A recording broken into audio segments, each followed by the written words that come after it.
What's up, guys? Hope you're having an amazing day. Welcome back to the channel.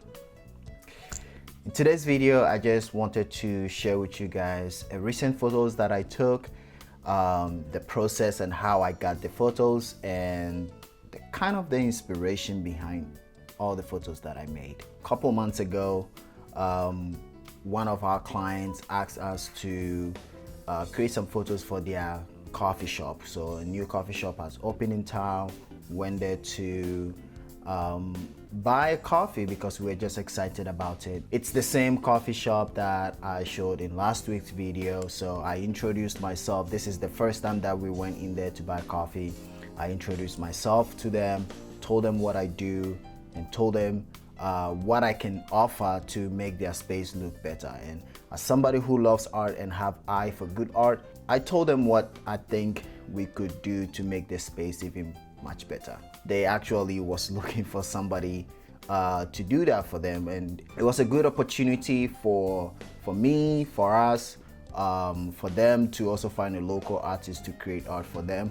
Long story short, they asked us to create some fine art pieces for their wall, and after going back and forth, we agreed on these sets of photos that we ended up creating for them, and they loved it. And after that shoot, I just kind of got in that still life photo inspiration. Another inspiration from an antique store that we went to in Lancaster, Ohio. They had all these old bottles and they were so cool, some very nostalgic, and I thought it would be very, very cool if I'm able to get some of these bottles to photograph. Now, mind you, surprisingly, these bottles are not cheap. Like, for whatever reason, all these old bottles are way expensive than I thought it would be. Like, something like this I expect to buy for like $1 or $2, but no, some bottles were 20, 40, like way up there.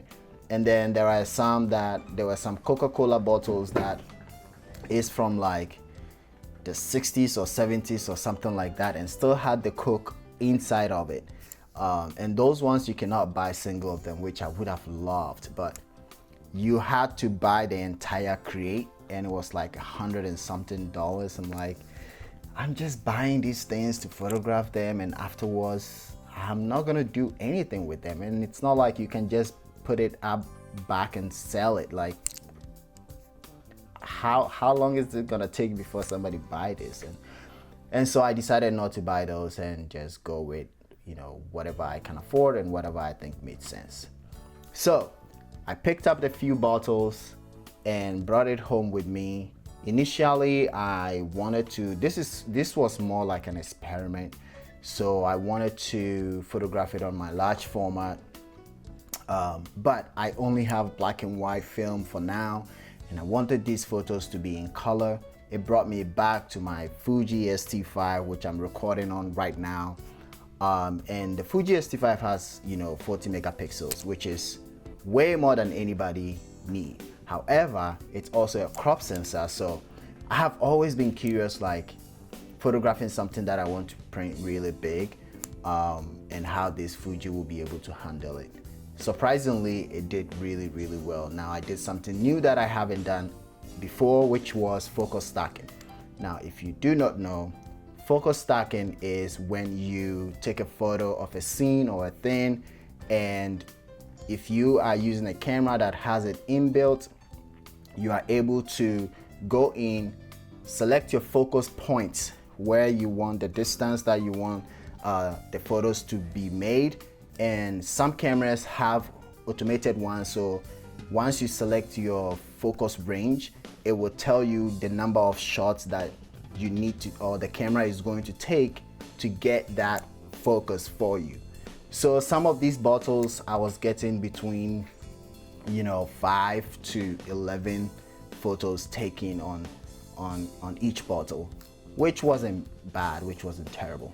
Now, I knew that I wanted to do that, and that's going to give me the most focus that I want, or like I want these bottles to be very sharp, because the end goal is to print it big. But I also wanted to see if I take it single, how it's going to be able to hold the Fuji X-T5 with the 40 megapixels. And so I shot it as f16. For shutter speed, I'm on tripod, so it didn't really matter. And then my ISO, I think I set it to like 400 and just kept it as that. And the light, my light that I used my video light, which is not recording me right now. I'm not using it, it's off to the side. I'm just using natural light today. And then a white background. Very simple, very straightforward. What got it complicated was me trying to write down and copy every single shot, and you know, which is which and all that. It was just like, at the end of the day, my brain was just frozen.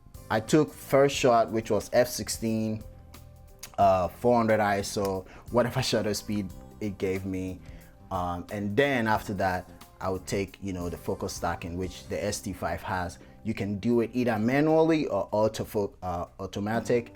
I let the camera do its thing. The single shot actually really surprised me.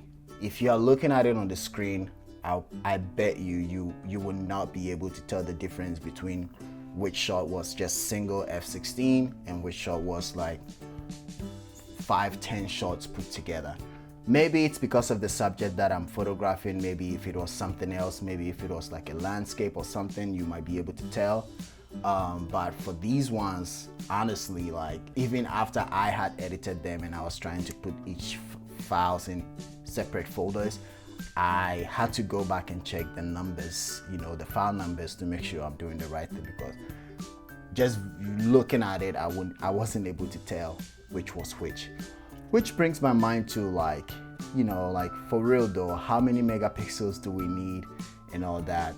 I mean, I'm sure if this was shot on a medium format, you know, digital camera, maybe you might be able to tell, but hey, I don't have it. I have the Fuji X-T5. It has a 40 megapixels, and that is what I used. I'm going to show you guys, you know, 2 sets of images, and I want you guys to tell me in the comments if you are able to tell which was stacked and which wasn't. So, you know, image set of image number 1, set of image number 2. Let me know which one you think single shot f16 photos and which one is stacked.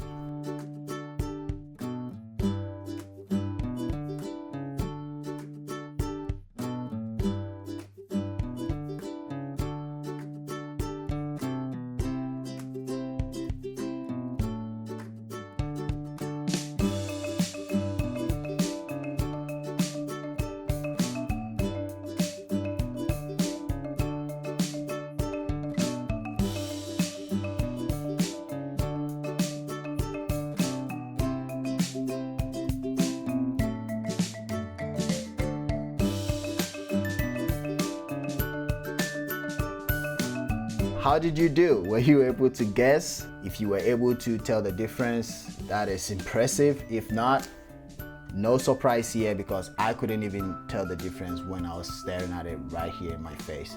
Here is the answer. All the set, number 1 was the stock images, and number 2 was the normal f16 shot photos. Honestly, like, I am really blown away by the details in this that this Fuji X-T5 can produce. That's it for the video. I just wanted to share these photos, share this process. Like I said, this is the first time I've done this, so if you guys know any better way to do something like this, please let me know in the comments. I'm gonna do more of it. I'm very inspired to take more still life photos and to do more focus stacking. Yeah, practice it yourself. You know, if you have anything at home and you have a camera, you have a light, or even if you don't have a light but you have a window, you can just bring your shots right next to the window and shoot it.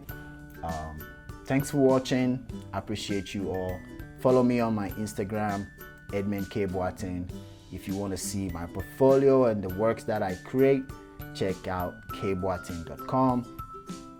Myself and my partner, we also produce a magazine, photography magazine, 12 artists in there, 4 genres. If you would like to check that out too, I'm going to leave all of that in the description below. Bye bye.